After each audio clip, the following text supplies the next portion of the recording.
mungkin setiap orang yang udah bertambah umur ya, semakin matang, bukan semakin tua ya, semakin matang kayaknya semakin pengen berbuat lebih untuk akhirat ya. Karena kan yang kayak gini-gini tuh bukan money oriented gitu ya, bukan cari uang gitu ya, tapi lebih kepada apa sih yang udah aku bikin selama Allah kasih umur gitu loh. Oke, kerja, syuting, ono ini segala macam dengan segala aktivitasnya, tapi aku niat dalam hati bismillah sedikitnya aku sisihkan waktu untuk berkegiatan yang memang tujuannya adalah lillahi ta'ala.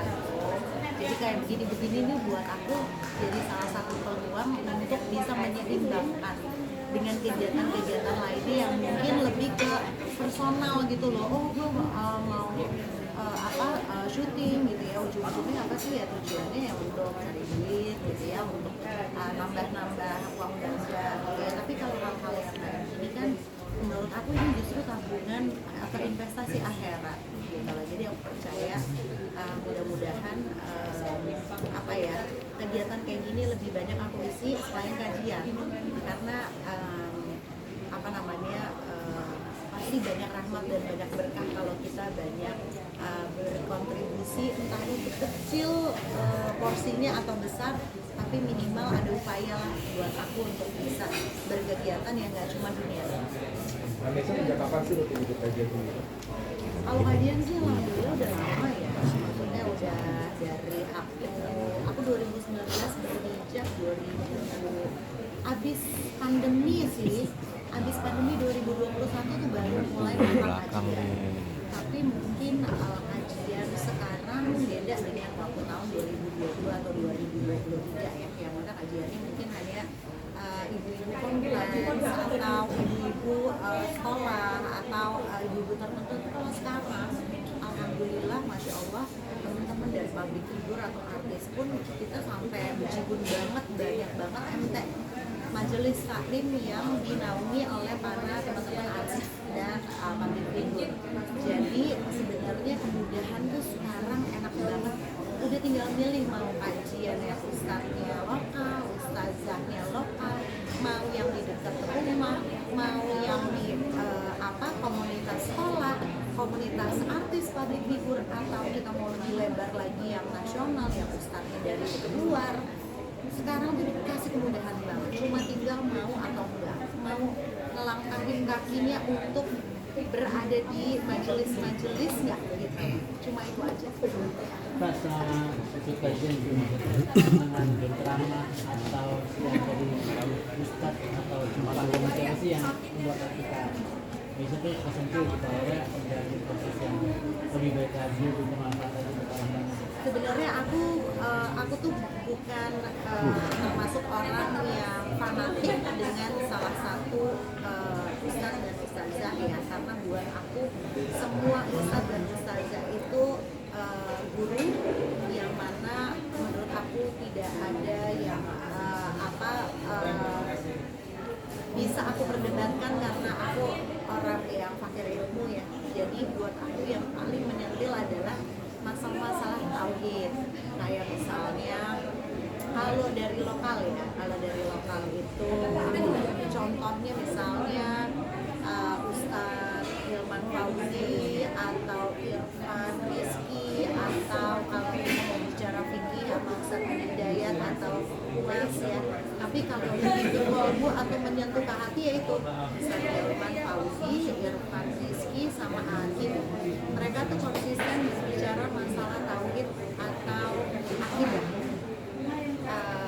Tapi kalau mau belajar fikih beda lagi nih, gitu, mau Ustadz Hidayat atau Ulas gitu. Kalau mau bicara tentang masalah psikologi Islam yang mana kita bisa mengenal diri kita sendiri, kalau dari luar adalah Ustazah Dinia Suaib. Karena kalau untuk di Indonesia yang spesifik untuk masalah psikologi itu ada Dr. Aisyah Dahlan, pasti udah pada tahu ya, dia mantan dulu, atau Ustadz Bendri. Itu juga salah satu ustadz dan ustazah yang ngomong masalah psikologi Islam. Tapi semua itu pasti akan nyentuh hati kalau kita menerima materinya dengan kosongin pikiran. Jadi ibaratnya kita mau ngisi gelasnya kosongin dulu mas, buang dulu airnya. ya kita nyerap dari semua guru itu pasti akan kesentuh hati. Jadi aku bisa kadang-kadang nangis, bisa kadang-kadang kayak ketampar gitu ya. Ya dengan sering ngedengerin nasihat dari atau tausiah dari ustadzah itulah yang membentuk kita jadi hati ini tuh lama-lama akan soft, akan mudah untuk tersentuh, akan mudah lebih menangis, akan mudah lebih merasa diri ini banyak dosa, banyak kurang, banyak nggak sempurnanya, banyak lalainya, banyak nggak ya pokoknya kita akan selalu merasa kurang. Ayo setelah individu ada nggak sih yang dirasakan setelah ikut kajian? Apa? Perubahan setelah individu setelah ikut banyak kajian seperti apa? Perubahan individu, kalau perubahan individu mungkin apa ya, agak ngeri kalau menilai diri sendiri ya, oh gue udah gini udah deh, kayaknya takutnya malah jadi ria ya. Tapi intinya buat aku sih perubahan itu aku tujukan untuk mencambuk diri aku yang misalnya kadang-kadang masih suka malas buka Quran gitu ya. Kayak ada misalnya salah satu nasihat ustadz kayak misalnya gini, kita tuh sebenarnya hidup dilalaikan apa sih oleh handphone. Berapa banyak dalam satu hari kita pegang handphone, itu ketabuk loh mas, beneran. Karena kalau dipikir-pikir begitu kita melihat penggunaan handphone tuh dalam satu hari bisa 4 jam lebih dalam satu hari. Dari mulai scrolling, dari mulai buka YouTube, dari mulai buka TikTok, e-boy segala macam, belum lagi live jualan segala macam. Kalau bisa 6 jam, 7 jam kalau di total. Sementara apa kabar Quranmu di rumah gitu ya, udah berapa lama nggak disentuh gitu, udah berapa banyak yang kau pahami dari setiap juz itu ketabur gitu. Jadi kadang-kadang hal-hal yang kita suka lakuin sehari-hari tapi nggak ada yang bisa menggambarkan atau mendeskripsikannya, itu mungkin kita jadi nggak aware atau nggak sadar, tapi begitu udah ditelanjangin oleh guru-guru kita, akhirnya itu yang merubah kita jadi malu untuk nggak berubah. Jadi walaupun cuma satu ain atau satu ayat nggak apa-apa deh, paksain, karena kebaikan itu memang harus dipaksain.